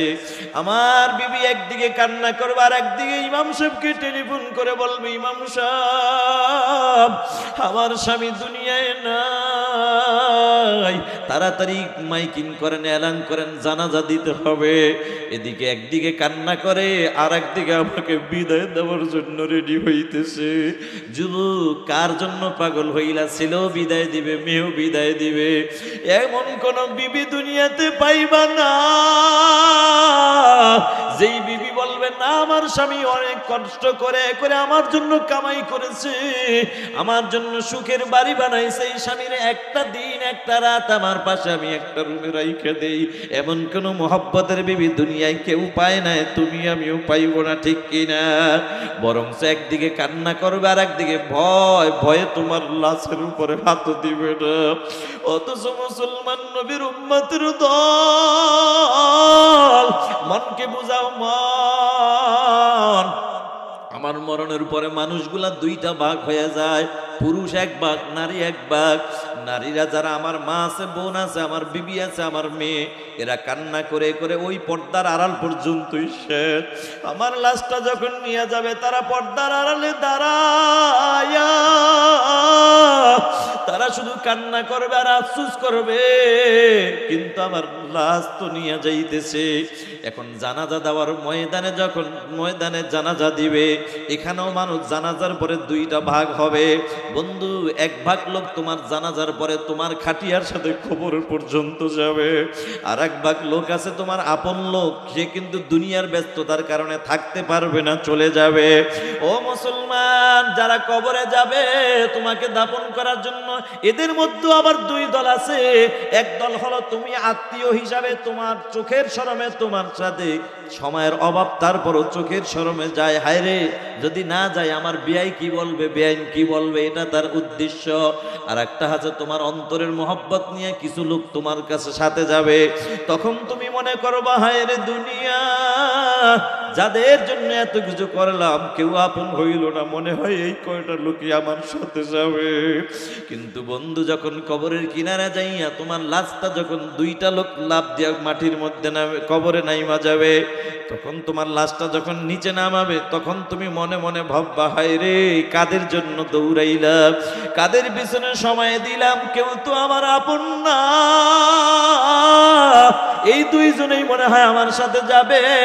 একটু পরে দেখবা না না, এই দুইটা লোক তোমার লাশটা নামানোর পরে মাথার মুষ্টি খুইলা, পায়ের বাঁধনটা খুইলা লাফ দিয়া যখন তারা উঠে যাবে, তখন তুমি চিৎকার দিবা, কিন্তু দুনিয়ার কোনো মানুষ শুনবে না। তখন আফসোস করবা হায় রে কাদের পিছনে আমি দৌড়াইলাম, কেউ তো আমার আপন নয়। ও বন্ধু, তোমার আমার আসল আপন যিনি, তিনি কে? ও কবরের যাত্রীরা, এ দুনিয়ায় সবই পর, এ দুনিয়ায় সবই পর, কবর যে তোর আসল ঘর, ঠিক কিনা?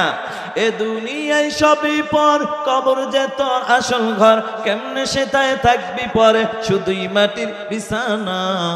চিন্তা করে দেখো না কবরে কি যাইবা না, চিন্তা করে দেখো না কবরে কি যাইবা না, যেই কবরে আল্লাহ সারা বন্ধু কেহ থাকবে না, চিন্তা করে দেখো না কবরে কি যাইবা না। ও কলিজার টুকরা যুবক ভাই, একবার খাদিজাতুল কুবরা রাদিয়াল্লাহু তাআলা আনহা ডাক নবী, আমি কান্না বন্ধ করতে পারি, শর্ত হইল তিনটা। এক নম্বর শর্ত, আমার মরণের পরে আপনার জুব্বা মোবারক আমাকে পেঁচায়া দিবেন।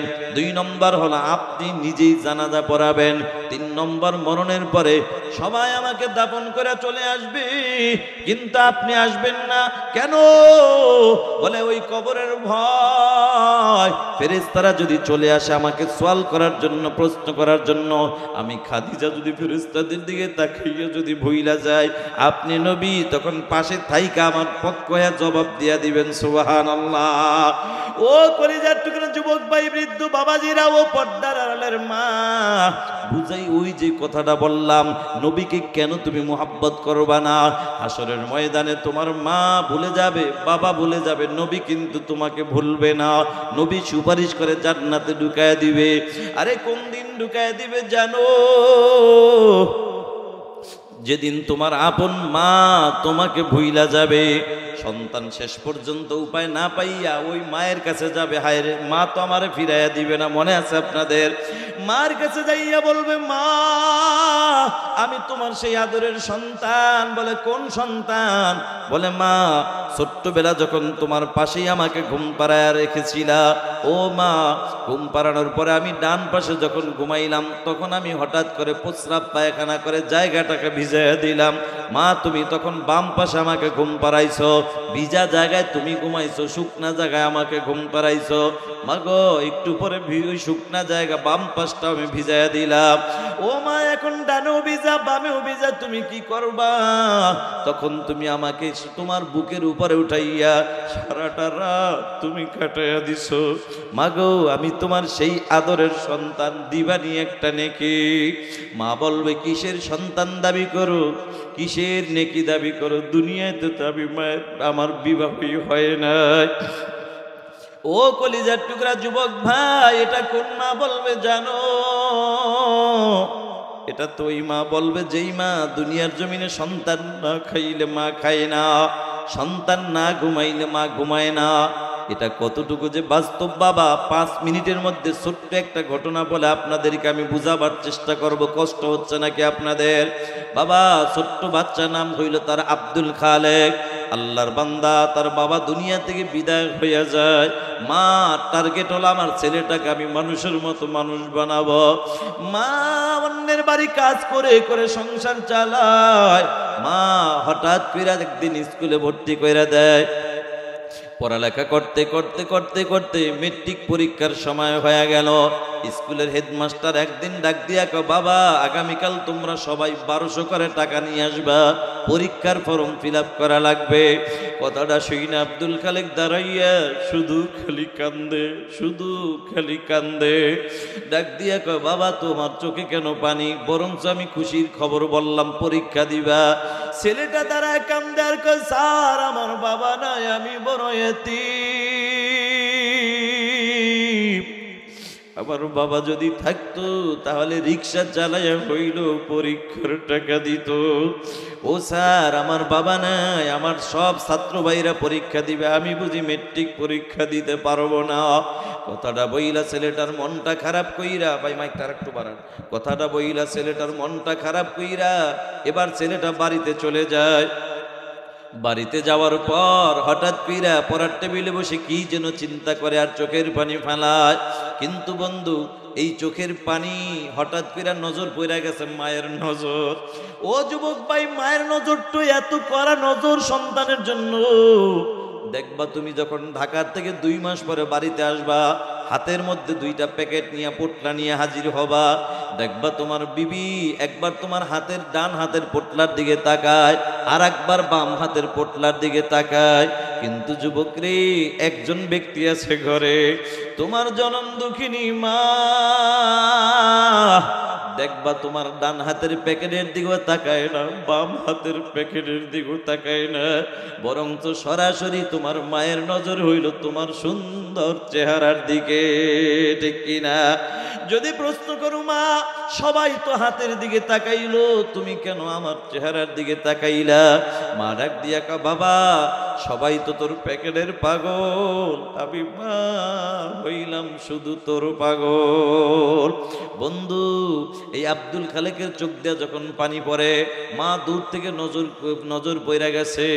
মা ডাক দিয়া কয়, কিরে বাবা তোর চোখে কেন পানি? আরে বাবা তোর বাবার মৃত্যুর পরে কোনোদিন তোর চোখে পানি দেখি নাই, আজকে তোর চোখে কেন পানি? ছেলেটা কান্দে আর কয়, মা গো আমার স্যার বলছে পরীক্ষা দিতে হবে, টাকা লাগবে 12, সেই জন্য কান্না করি। এ বাবা কান্না করার কারণটা কি? কয় মা আমার স্যার বলছে টাকা লাগবে 12, সেই জন্য কান্না করি, কারণ আমার বাবা নাই, কে আমাকে টাকা দিবে? আমার মন বলে আমি পরীক্ষা মনে হয় দিতে পারবো না। কথাটা শোনার পর মা ডাক দিয়া কয়, বাবা তুই দাঁড়া, তোর আমি মা দেখতেছি তোর টাকার ব্যবস্থা কিভাবে করা যায়। মা এই কথাটা বইলা অন্য একটা রুমে যাইয়া প্লাস্টিকের একটা ব্যাং হাতের মধ্যে নিয়া মা দৌড় মাইরা ছেলের সামনে হাজির। নে বাবা নে ব্যাংটা ভাঙ, দেখ কত টাকা আছে। আছে, ছেলেটা ব্যাংকের কারণেও চোখের পানি পড়ে, ঠিক কিনা? আব্দুল খালেকের এখন আনন্দের চোখের পানি।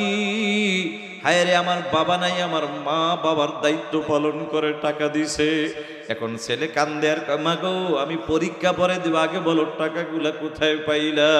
কারণ আমার বাবার মৃত্যুর পরে কোনোদিন তোমার ভালো একটা জামা পড়তে দেখি না,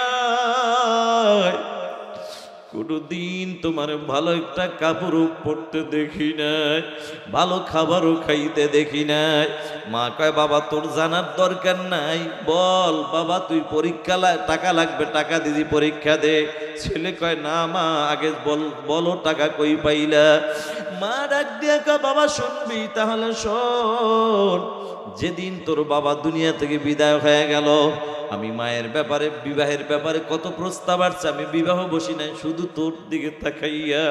বাবা আমি মায়ের টার্গেট ছিল তোকে আমি মানুষের মতো মানুষ বানাবো। আমি মায়ের টার্গেটটা পূরণ করার জন্য অন্যের বাড়ি কাজে লিপ্ত হয়ে গেলাম, টাকা ইনকাম করে ওই টাকা দিয়ে তোর স্কুলে ভর্তি করলাম। কিন্তু বাবা যেদিন তোর স্কুলে ভর্তি করলাম সেদিন আমি মায়ের কানের মধ্যে একটা আওয়াজ, কে যেন ডেকে বলে ও আব্দুল খালেকের মা তোমার ছেলের পরীক্ষার জন্য অনেকগুলো টাকা লাগবে। আমি মা চিন্তা করলাম কি রে আমার ছেলের টাকাগুলা কে দিবে, কার কাছে আমি হাত বাড়াবো? যদি পরীক্ষার সময় হয়ে যায় হাত বাড়াই আর যদি কেউ টাকা না দেয় তাহলে আমার ছেলের অবস্থা হবে কি? বাবারে আমি চিন্তা করিয়া আমি নিজেই টাকা জোগাড় করলাম, কিছু টাকা জোগাড় করি আমি মা দুইটা মুরগি কিনলাম। মুরগি দুইটা পালতে পালতে দুইটা মুরগিতে প্রতিদিন একটা করে দুইটা ডিম দেয়। বাবারে আমি চিন্তা করলাম একটা ডিম আমি তোর জন্য আমি সিদ্ধ করে দিতাম, তোর যেন পড়ালেখা করতে যেন তোর স্মরণ শক্তির দরকার, শক্তিরও দরকার আছে। আমি মা একটা ডিম তোর জন্য বাজেট করলাম, আর একটা ডিম আমি মায়ের জন্য বাজেট। তবে বাবা আমি জানি আমি না খাইলে তুই খাবি না, এই চিন্তা কইরা আমি মা একটা ডিম সিদ্ধ কইরা তোর হাতে দিতাম, আর আমি মায়ের ডিমটা কাঁচাই হাতে নিয়ে নাড়াচাড়া করতাম। আমি মা বুঝাইতাম বাবা এটা তুই খাবি আর এইটা আমি মা খাবো। কিন্তু বাবা আসলে আমি মায়ের হাতের ডিম ছিল কাঁচা, তোরটা ছিল সিদ্ধ। আমি মা যখন তোর হাতে ডিম দিয়া গল্প শুরু করে দিতাম, আমি মায়ের গল্পের বাগে তোর ডিমটা তুই ঠিকই খাইতি।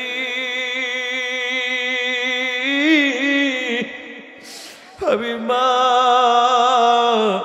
আবার বাজেটের ডিমটা আমি মা খাইতাম না, বরঞ্চ তোর চোখটারে ফাঁকি দিয়া আস্তে করে লুকায় রাইখা দিতাম।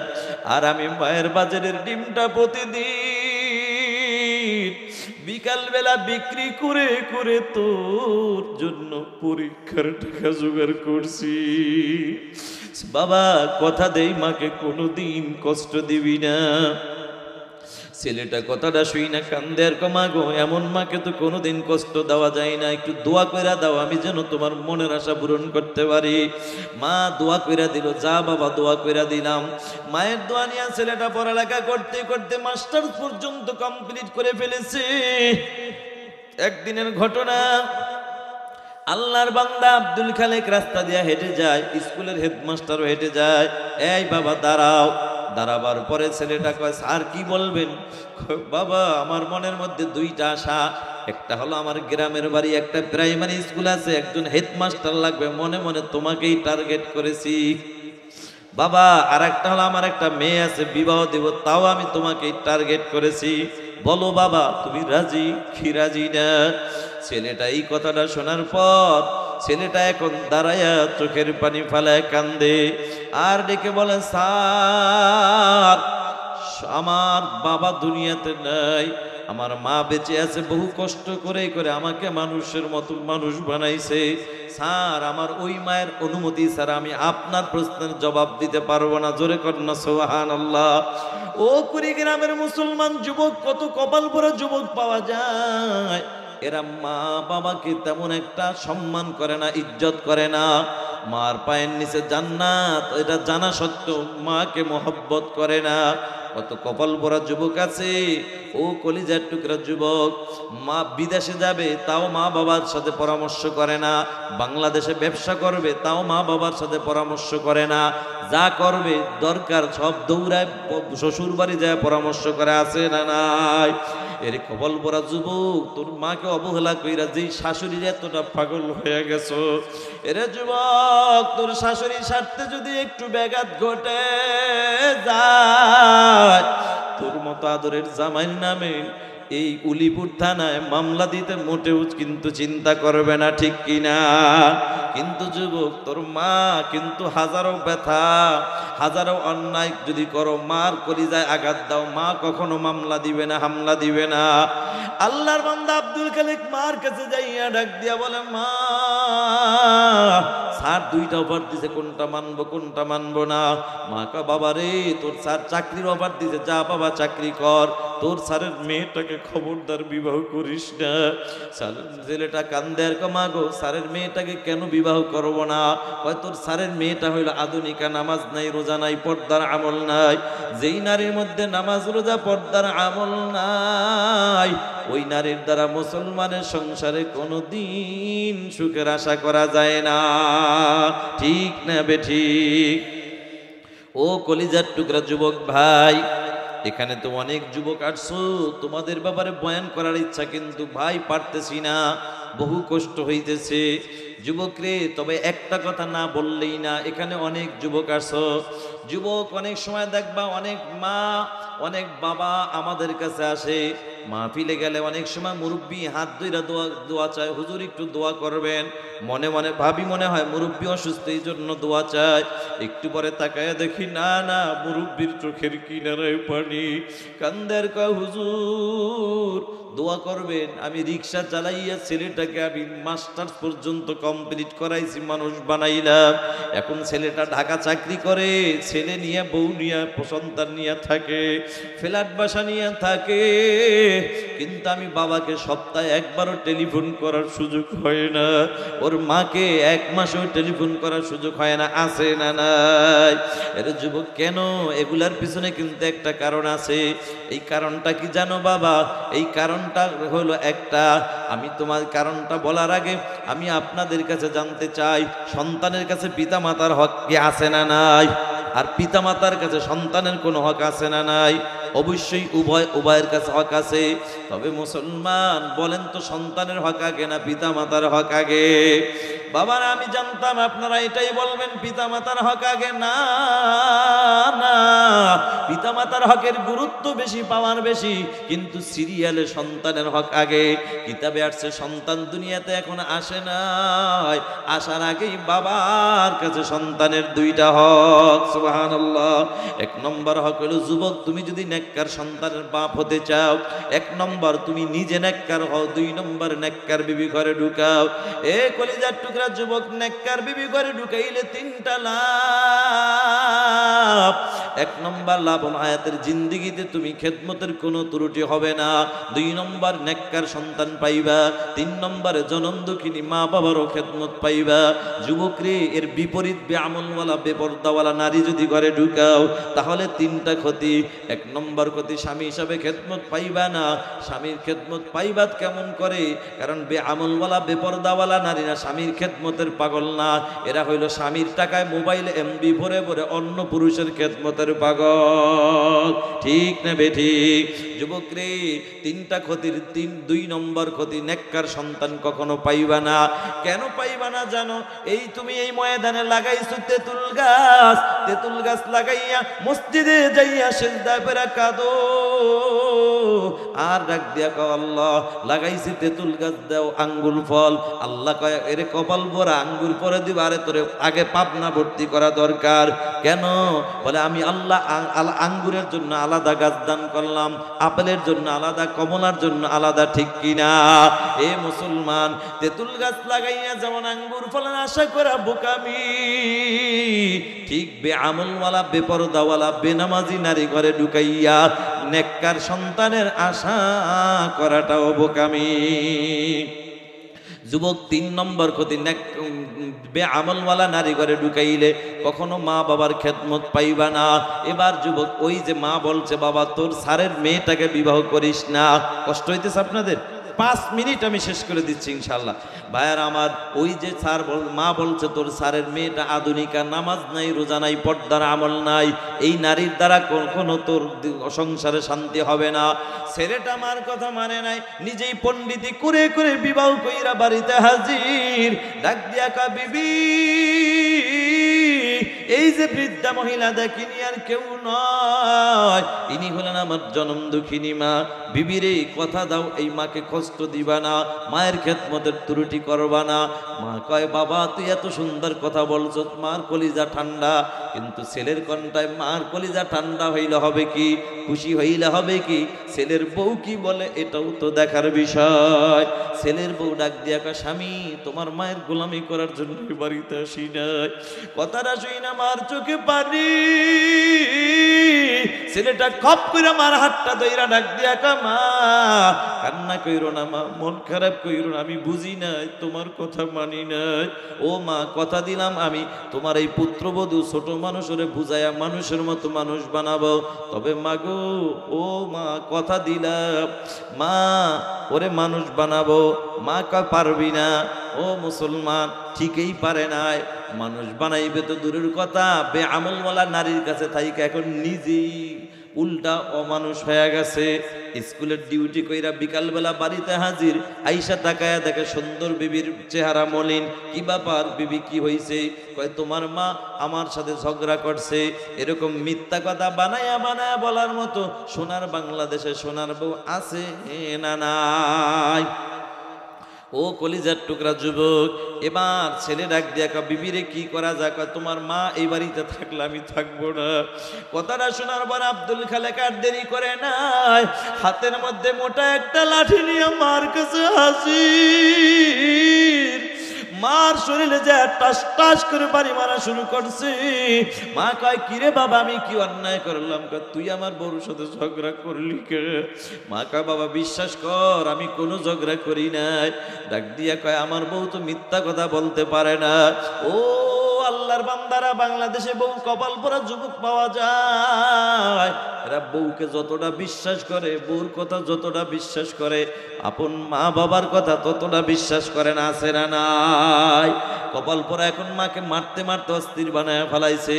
মার হুশ ফেরার পরে মা উজুটা বানাইয়া 2 রাকাত নামাজ পড়া আকাশের দিকে 2টি হাত তুলে রাখ দিয়া বলে আকাশের মালিক,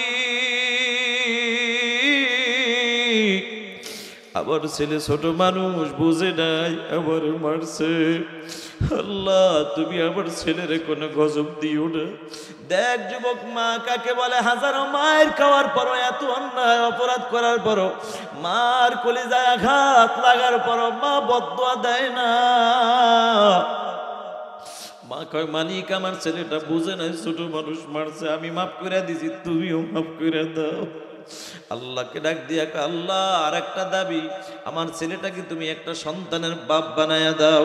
যেদিন সন্তানের বাপ হবে সেদিন বুঝে আসবে, কিছুটা হইলো বুঝে আসবে মা বাবা কি জিনিস। কথা কোন ঠিক কিনা? মার দোয়া কবুল হয়ে গেছে, আব্দুল খালেক সন্তানের বাপ হয়ে গেছে। একদিনের ঘটনা, যে কোনো এক ব্যস্ততা, রাত 2:30 বেজে গেল বাড়িতে ঢুকতে, দরজাটা নক করতে দেরি,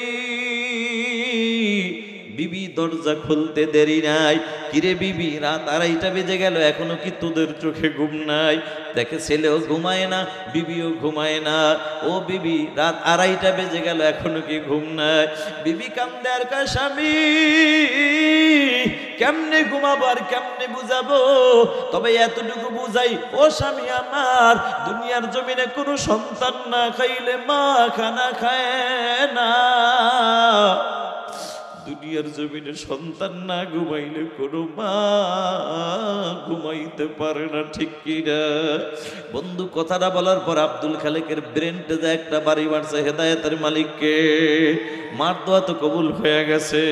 আব্দুল খালেক ডাক দিয়ে কয় বিবি তোর কথাই যদি সত্য হয়, দুনিয়ার জমিনে সন্তান না খাইলে মা যদি না খায় থাকে, আরে দুনিয়ার জমিনে সন্তান না ঘুমাইলে মা যদি না ঘুমায়া থাকে, তাহলে আমি আব্দুল খালেকের তো একটা মাসি না জানি আমি আব্দুল খালিকের মা আমার জন্য কতটা রাত এভাবে না খাইয়া কাটাইছে। বিবি না জানি আমার মাও কতটা রাত এরকমই না ঘুমাইয়া কাটাইছে। বুঝা পালাইছে রে বিবি, তোর ষড়যন্ত্র আমার ঘরে ঢুকছে, এই জন্যই আমি মায়ের গায়ে হাত তুলছি। বিবি তুই দাঁড়া, আমি আসতেছি। কথাটা বলে আব্দুল খালেক আর দেরি করে নাই, গভীর রাতে একটা দৌড়মাইরা মার দরজায় হাজির। মার দরজায় যাইয়া ডাক দিয়া কয়, মা গো, ও মা দরজাটা খোলো। মা ওই গভীর রাত তাহাজ্জুদ পরে ছেলের জন্য হেদায়েতের দোয়া করতেছিল, কিন্তু ছেলের কণ্ঠের আওয়াজ পাইয়া মা দোয়া ছাইরা দিয়া মা এখন ভয়ে থর থর করে কাঁপতেছে। মা মনে করছে, হায় রে আমার ছেলেটা আজও বুঝি ওর বউর কথা শুই না, আজ বুঝি লাঠি নিয়ে আমাকে মারার জন্য হাজির। মার অন্তরে ভয়, মা কান্না করে আর ডাক দিয়া আব্দুল খালেক, হায় বাবা তোর পাও দুইটা দে, তোর পাও ধরে বলি তুই আমার আর পারিস না, কারণ তোর হাতের মায়ের আমি মার সহ্য করতে পারি না। আমি বুড়া মানুষ, তোর হাতের বাড়িগুলো আমি মা সহ্য করতে পারি না। বাবা বিশ্বাস কর, তোর বউর সাথে ঝগড়া দূরের কথা, আমি কোনো কথাই ভয়ে বলি না। বাবা তুই আমারে মারিস না, কারণ আগের মায়ের ব্যথায় এখনো শরীর থেকে যায় না। বাবারে তুই আমারে মারিস না। এ বাবা তুই যদি আমার মানুষ, আমি বুড়া মানুষ, আর সহ্য করতে পারবো না। কথাটা বলার পর আব্দুল খালেক ডাক দিয়া কে, মা গো দরজাটা খোলো। মা আমি মারবো না, দরজাটা খোলো, না হয় আমি লাত্তি মাইরা ভিতরে ঢুকবো। মা চিন্তা করলে আমার ছেলের রাগ বেশি, দরজা যদি না খুলে ভিতরে ঢুকলে আরো বেশি মারবে। এই চিন্তা করে মা দরজাটা খুলে দিল। ও যুবক, মা দরজা খুলতে দেরি, ছেলেটা খপ কইরা মার পাও দুইটা জড়ায় ধরতে দেরি নাই। আল্লাহু আকবার। মার পাও দুইটা জড়ায় ধইরা কান্দে, কয় মা গো অন্যায় করেছি বুঝি নাই, মা পারবানি আমারে মাফ কইরা দিতে। মা কয় রে বাবা আব্দুল খালেক, মা তো মা তো আল্লাহ পাক এমন একটা নিয়ামত দান করছে মাকে, মার সাথে কেউ অন্যায় করলে মার কাছে মাপ চাওয়া লাগে না। মা কই একটা ডাক দিলে মার কলিজার ব্যথা দূর হয়ে যায়। রে বাবা তুই পাও ধরার আগে মা মা কই যখন দুয়ারের দরজার বাইরে ডাক দিছ, আমি মায়ের কলিজাটা ঠান্ডা হয়ে গেছে, মনের ব্যথা দূর হয়ে গেছে, আমি মা তোরে মাফ কইরা দিছি। ও আল্লাহর বান্দারা, ঘটনা বলার উদ্দেশ্য আমার ছিল না, বুঝাইতে চাইলাম আরে যেই মা দুনিয়ার জমিনে না খাইলে সন্তান, না খাইলে মা খায় না, সন্তান না ঘুমাইলে মা ঘুমায় না, সন্তান হাজারো মায়ের দেওয়ার পর মার মাপ চাওয়া লাগে না, মা কয়া ডাক দিলে মাফ করে দেয়। এই মাও হাসরের ময়দানে বলবে কি তুমি কিসের সন্তান দাবি করো, কিসের নেকি দাবি করো? আরে দুনিয়াতে তো আমার বিবাহই হয় না। ও বন্ধু, এই মা যখন ভুলে যাবে নবী কিন্তু তখনও ভুলবে না। তখন আল্লাহ পাক বলবে, এই ফেরেশতারা আমার এই বান্দা তো নেকি কারো কাছে পায় না, ওরে ধর তাড়াতাড়ি শিকল লাগাইয়া জাহান্নামে নিয়েছে। আল্লাহর ফেরেশতারা টেনে টেনে জাহান্নামের দিকে নিয়ে যাবে। এমন সময় আমার মা, আপনার আমার নবী সামনে যায় দাঁড়ায় বলবে, আল্লাহ দাঁড়াও, কারে নিয়ে যাও, এটা তো আমার উম্মতের মতো দেখা যায়। আল্লাহ বলবে, হাবিব আপনার উম্মত সত্য। কই যাও? বলে আল্লাহ কই নিয়ে যাও? জাহান্নামে নিয়ে যাব। আল্লাহর হাবিব বলবো, ও মালিক তুমি জাহান্নামে নিয়ে যাইবা, তোমার বান্দারা, আমার কোনো এখানে কথা নাই। তবে মালিক একটু ভালো করে তাকায়া দেখুন আমার উম্মতের চেহারার দিকে। আমার উম্মতের চেহারার মধ্যে আমি নবীর সুন্নতি দাড়ি। আল্লাহ তুমি তোমার বান্দারা জাহান্নামে দাও, কিন্তু আমার সুন্নতি দাড়িটা দিতে পারবা না। আল্লাহু আকবার। আল্লাহ কয়, আমার হাবিব এটা কেমনে হয়? যে আমি আমার বান্দারে দিব, আপনার উম্মতের দাড়ি দিব না, এটা কেমন করে হয়? দাড়ি তোর সাথে। আল্লাহ প্রয়োজনে তুমি কাইটা রাখো। আল্লাহ বলবো হাবিব বুইজা ফেলাইছে আপনি কেমন ঘুরান ঘুরাইতেছেন উম্মতকে বাঁচার জন্য। ও আমার হাবিব, দুনিয়াতে আপনার যে উম্মত আপনার মোহাব্বতে দাড়িটা কাটে না, আমি আল্লাহ কেমন করে তার দাড়িটা কাটবো? না না, বুঝা ফেলাইছি আপনার উম্মতরে জান্নাতে না দিলে আপনি বুঝি খুশি হবেন না। ও আমার হাবিব জান জান, আপনার এই সুন্নাতের আমল বরকতে আমি আল্লাহ আমার বান্দারে মাফ কইরা আমি জান্নাতের মেহমান বানায় দিলাম। নারে তাকবীর।